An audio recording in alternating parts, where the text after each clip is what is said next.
The silence pressed down on me like a weight I couldn't shake. The men shifted uneasily now, the casual arrogance slipping just a little as they realized this wasn't going to unfold as smoothly as they had expected. But my eyes never left Fahad. "Say something," I demanded, my voice raw, trembling but steady enough to slice through the air. He finally exhaled, leaning back into the sofa, rubbing his face with both hands. When he lowered them, I saw the exhaustion written all over him. "I thought this would fix us," he admitted, his voice hoarse. "Fix us?" I almost laughed, a sharp, bitter sound. "By breaking me?" His jaw clenched. You don't understand. "I needed to see you feel again. To see you fight for something, for me, for us.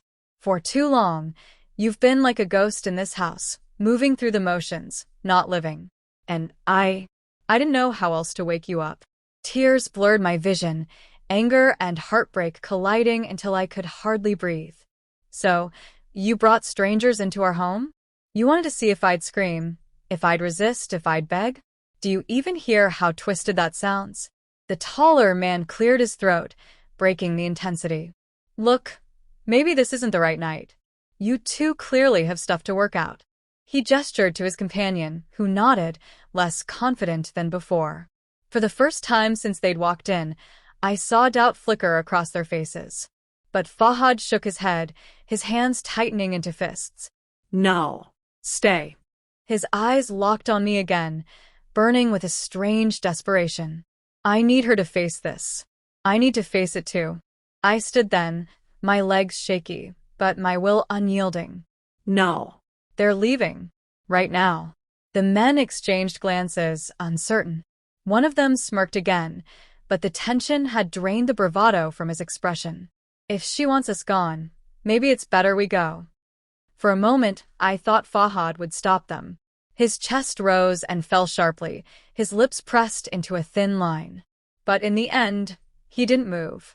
The men stood, adjusting their jackets, and walked out with the same casual air they had carried in. Only this time, I noticed the cracks in their confidence. The door clicked shut, and suddenly the house felt both vast and suffocatingly small. The silence that followed was heavier than their presence had ever been. I turned to Fahad, my hands trembling at my sides. "Do you even realize what you almost did? What you almost lost?" His shoulders slumped, and he buried his face in his hands. For the first time that night, he looked broken, not calculated, not cold, but utterly broken. "I was losing you anyway," he whispered. "At least this way, I thought I could force the truth out, one way or another." My heart clenched. "The truth? You think this shows me love? All it shows me is that you'd rather destroy me than sit with your own emptiness." He looked up, tears glistening in his eyes. "Because I love you too much to watch you slip further away." I froze, the words colliding with my fury. Love. How could love coexist with betrayal so deep? And yet, in his eyes, I saw it, the twisted, desperate version of it that had driven him to this madness. I shook my head slowly, my voice trembling. "If you truly loved me, Fahad, you would have fought for me with your heart, not with this." The dam inside me broke then, tears spilling freely down my cheeks. I sank into the armchair, my body shaking. "I don't know if I can forgive you. I don't know if I can ever look at you the same way again." He rose from the sofa, moving closer, but stopped short when he saw me flinch. His face crumpled, the weight of realization crashing over him. "I ruined it, didn't I?" he whispered. I wiped my tears with the back of my hand, meeting his gaze. "You didn't ruin it tonight, Fahad. It was breaking long before this. Tonight just showed me how far we've already fallen." The room was quiet again, but different now, emptier, stripped of illusions. The strangers were gone, but their shadow lingered, a reminder of the fragile line between trust and betrayal. Fahad sank to the floor in front of me, his hands clutching mine desperately. "Please don't leave me. Don't let this be the end." I pulled my hands back gently, my chest aching. "I can't answer that tonight. Not after what just happened. Maybe tomorrow, maybe weeks from now. I don't know. But right now, I need space to breathe." His face fell, but he nodded, the fight draining out of him. He rose slowly and retreated to the sofa, burying his face in his hands again. I sat in silence, staring at the door where the men had left, my heart heavy with everything I couldn't yet say. I didn't know what tomorrow would bring, whether forgiveness, separation, or something in between. All I knew was that nothing would ever be the same again. That night, the marriage I thought I knew died. And in its ashes, I was left with questions I wasn't ready to answer. But one truth stood clear. No matter what Fahad had wanted me to understand, I had discovered my own strength, the power to say no, to set boundaries, to refuse being broken by someone else's fears. And that, I realized, was the one thing no one, not even my husband, could take from me. My mind refused to down on me like a weight I couldn't shake. The words echoed. The men shifted uneasily now inside my head. Casual arrogance slipping just a little as they realized this was like a bad dream from which I would wake up drenched in sweat, as they had expected, relieved that my eyes had never left Fahad. But the harsh reality sat right in front of me. I demanded, two strangers in my living room, trembling but steady enough to slice and unshaken. He finally exhaled, a whirlpool of leaning betrayal. Back into the sofa. I looked at Fahad rubbing again, his face with both desperately hands. Searching his face when he lowered them. That this was some I saw the exhaustion written test of my loyalty. Maybe even a punishment for something I had unknowingly done. But no, his eyes were steady. Laughed. His lips sharp, bitter sound, in a line of decision. By breaking me, and the firmness his jaw in his posture told me this was no prank. I needed to see you feel again. You can't be serious. To see you fight for something. I whispered, for me, my throat dry. He leaned forward slightly. You've been like a ghost in this house. His fingers laced together, not living. His voice was calm.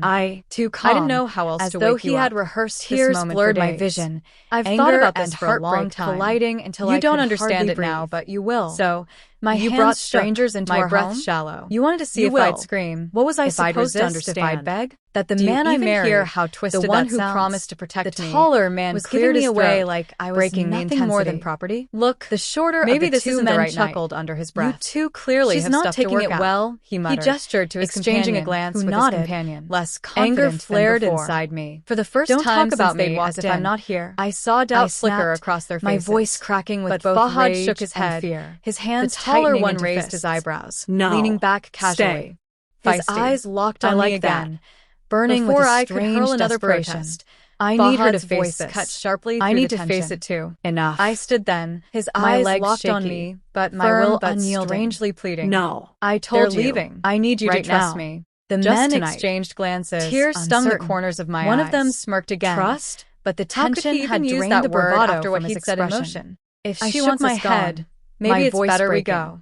Why? For a moment, I thought why would you do this? Would stop them. What did I do to deserve this humiliation? And fell sharply. For the first time that night, into a thin line. His composure cracked. But in the end, he looked down. He didn't move. His hands tightening into fists, adjusting their jackets, silence stretched and walked out with the same casual air by the faint ticking of the wall only clock. This time, when he finally spoke, in their confidence. His voice was low. The door clicked shut with something and suddenly the house felt both it's not about punishment, suffocatingly small. It's about control. The silence that followed was heavier than their presence had ever been. I stared at him. I turned to Fahad, pounding, my hands trembling at my sides. Of what?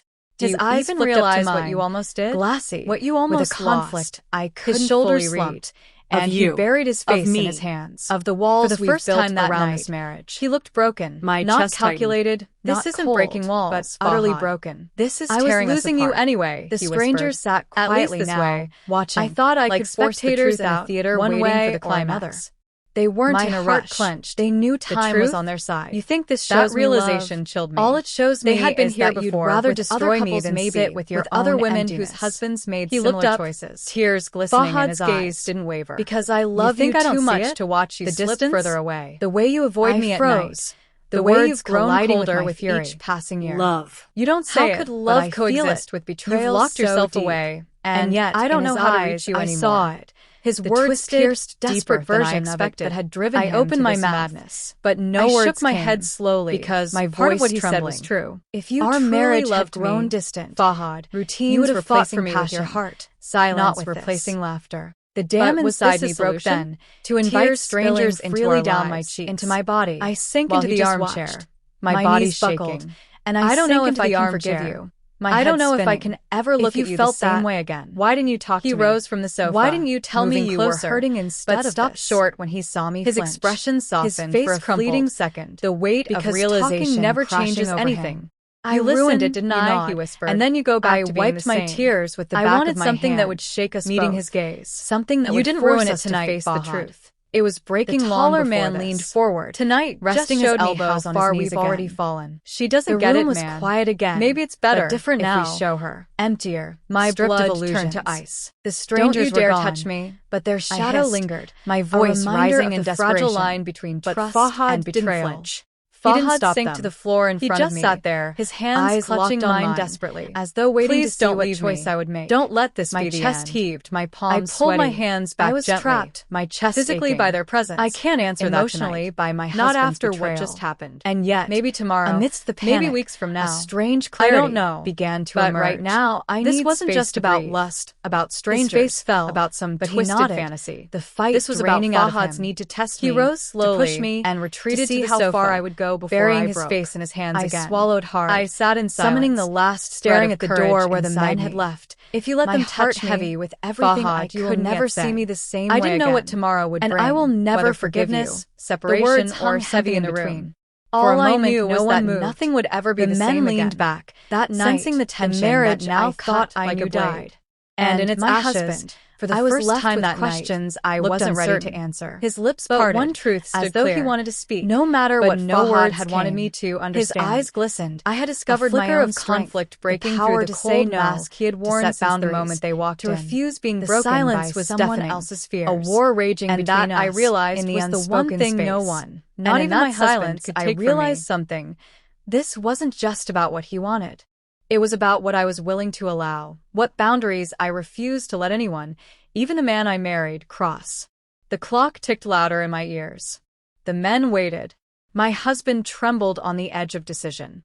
And I sat there, my heart burning, knowing that whatever happened next would either destroy us completely or reveal the truth we had both been hiding all along. That night was far from over. It was an ordinary evening, the kind that drifts by without warning of the storm it carries within. The house was quiet except for the hum of the ceiling fan and the faint clinking of utensils from the kitchen where I was finishing up the dishes. My husband, Fahad, sat in the living room, absorbed in his phone. He had been oddly quiet the entire day, his responses short, his glances heavy with something I couldn't quite read. I had noticed his silence before, usually when he was lost in thought about work or business. But tonight it felt different. There was something deliberate about the way he avoided eye contact, as if he were concealing a truth too sharp to utter. I tried to shake off the unease. After all, we had been married for 7 years. I knew his rhythms, his moods, the curve of his smiles, and the depth of his silences. When the doorbell rang, sharp and unexpected, I instinctively wiped my hands on the kitchen towel and moved toward the entrance. My husband's voice stopped me. "I'll get it," he said quickly, almost too quickly, rising from the sofa with a stiffness in his shoulders. Through the glass pane by the door, I caught the silhouette of 2 men standing outside. Strangers. My pulse quickened, a rush of questions flooding me. Who were they? What were they doing here at this hour? Fahad opened the door without hesitation, greeting them with a nod that was both familiar and unsettling. The men stepped inside as though they belonged, their presence filling the small living room with an air that was heavy, charged. One of them carried the scent of cigarettes, the other had eyes that darted around, observing everything with unsettling curiosity. I stood frozen by the kitchen doorway, clutching the towel in my hands. My instinct told me to ask, to demand explanations, but something in my husband's calm demeanor silenced me. He didn't look alarmed, didn't act as though they were intruders. He looked prepared. "Have a seat," Fahad said, motioning toward the sofa.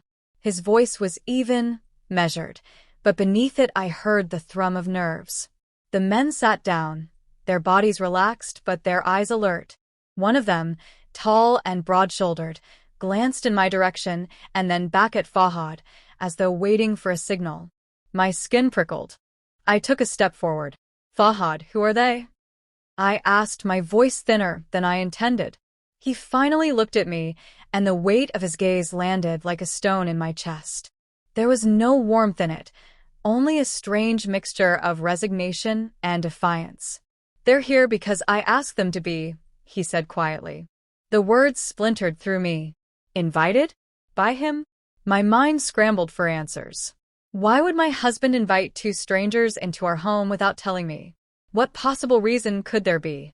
The men exchanged a glance, one of them smirking slightly, as though the script was unfolding exactly as expected. My knees felt weak, but I forced myself to move closer, to stand beside the armchair opposite them. My voice trembled, but I held on to it. "Fahad, what's going on?" He rubbed his temples, exhaling heavily, before replying. "I need you to trust me tonight." Trust. The word felt like an insult in that moment. Trust, when every instinct screamed that something was terribly wrong. Trust, when my husband had brought strangers into our sanctuary without warning, without reason. The men leaned back, one crossing his legs casually, the other fiddling with a silver ring on his finger. Their presence was not accidental. It was intentional, deliberate. I felt as though I were standing at the edge of a cliff, the ground crumbling beneath me. My husband's eyes stayed on me, unwavering, as though daring me to challenge him, to defy whatever unspoken plan he had set in motion. I swallowed hard. "Trust you with what?" I asked, my voice barely above a whisper. Fahad didn't answer immediately. Instead, he leaned back into the sofa, folding his arms across his chest, his gaze flicking briefly toward the men and then back to me. The silence stretched unbearably, until finally he spoke. "With them," he said simply. The room spun. My grip on the armchair tightened, nails digging into the fabric. "With them?" My breath caught in my throat as the implications slammed into me. My husband, the man who vowed to protect me, was offering me to strangers, while he just watched. I wanted to scream, to run, to shake him and demand how he could even think of such a betrayal. But my voice failed me, trapped beneath the crushing weight of disbelief. The taller man leaned forward slightly, his elbows resting on his knees. "She doesn't look ready," he said in a low, almost mocking tone. I shot him a glare, anger momentarily overpowering my fear. But before I could speak, Fahad cut in. "She'll be fine." That was the moment something inside me broke. This wasn't just about strangers in my house. This was about trust shattered, love distorted, and marriage twisted into something unrecognizable. And yet, despite the chaos in my heart, a small, dangerous voice whispered, "Why is he doing this?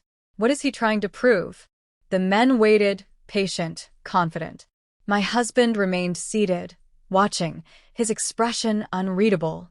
And I stood there, trembling, caught between betrayal and the need to understand. That night, everything changed.